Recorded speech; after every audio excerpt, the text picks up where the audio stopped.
இனிமே கண்ணை மூடிட்டு கடலை எண்ணெய் வாங்கலாம். ஏன்னா மந்த்ரா கடலை எண்ணெய் இதயத்தின் தயாரிப்பு. வறுக்க பொரிக்க ஏன் எல்லா சமையலுக்கும் மந்த்ரா தான். மந்த்ரா கடலை எண்ணெய், அபார ருசி, ஆரோக்கியமான உடல் நலம். பாமக நிறுவனர் ராமதாசுக்கும் அவரது மகனும் கட்சி தலைவருமான அன்புமணிக்கும் இடையே மோதல் ஏற்பட்டதை தொடர்ந்து 2 பேரும் தனித்தனியாக செயல்படுகின்றனர். பாமக தலைவராக அன்புமணியை தேர்தல் கமிஷன் அங்கீகரித்த நிலையில் அவர் அதிமுக பாரதிய ஜனதா கூட்டணியில் சேர்ந்தார்.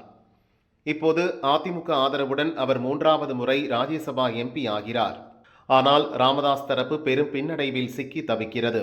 அன்புமணி இருப்பதால் அதிமுக கூட்டணியில் ராமதாஸை சேர்க்க அக்கட்சி பொதுச் செயலாளர் பழனிசாமி மறுத்துவிட்டார்.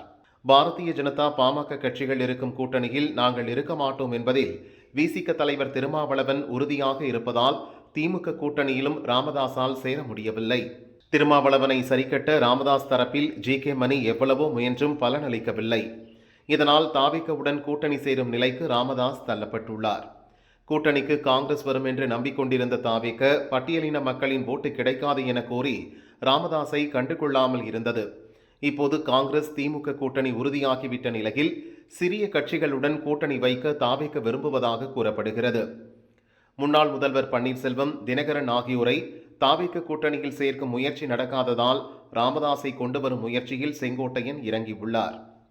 எம்எல்ஏக்கள் ஜி.கே. மணி, அருள் ஆகியோருடன் செங்கோட்டையன் பேசி வருவதாகவும் ஓரிரு நாளில் முடிவு அறிவிக்கப்படும் என்றும் ராமதாஸ் ஆதரவாளர்கள் நம்பிக்கையுடன் தெரிவித்தனர்.